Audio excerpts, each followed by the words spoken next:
Good morning all, CamelbackTrading.org coming to you this Tuesday morning, November 26th. We're looking at Window Trader's market profile of the ES and NQ.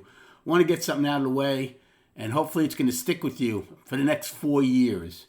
Seen a lot of stuff how, the market sold off last night because of a Trump tweet about his tariffs and stuff.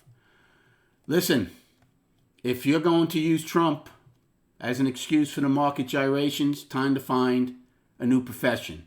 Okay, we spoke about how yesterday we had nothing to lean on inside of this market, right? Algos were going to be searching. All right?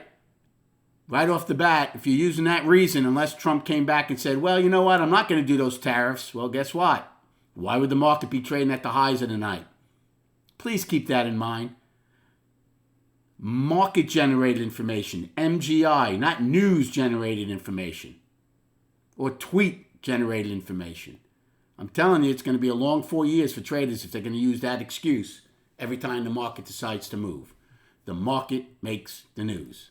Plain and simple.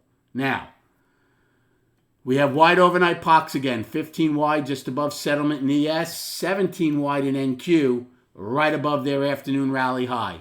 I used B's high in ES yesterday as a highest accepted price. So far, look at this. Very, very visual. We're trading up around it, but haven't gotten above it. NQ, very large sell tail. Okay? Sell tail is 120 points, just about $3. That's number one. Number two, large overnight ranges. Again, we're not going to get volume, but great overnight ranges should provide decent trading today for regular trading hours. All right, please. Righty spent a good part of the night at yesterday's low and or below into the gap. For now, though, they're firmly up, right? You have to take out yesterday's low for all of us to come back into balance on the daily. ES, though, is certainly still in balance on the weekly. Balance rules are in effect, right? The all-time high is 45 and a quarter. Yesterday, we got up to 40. Balance rules came into play. They opened, went up, failed, and rolled over.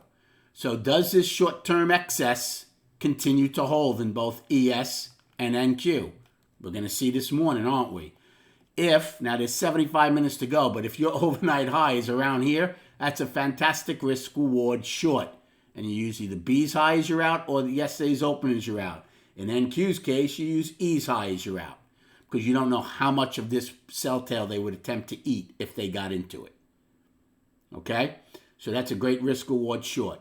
As far as a long, right where we're trading, there isn't much of one. If they get the overnight high and then pull back to these wide overnight POCs, that would be a decent risk-reward long for me at that point because it should be a speed bump for both of us, especially with NQ having their afternoon rally high sitting right below it, which would have been rejected, and then you see if there's buyers there instead of sellers. Again, too early plays. Be in this trading room, you're going to find out what's going on the entire day. And then chart-wise, so here's the S&P, here's the weekly, okay?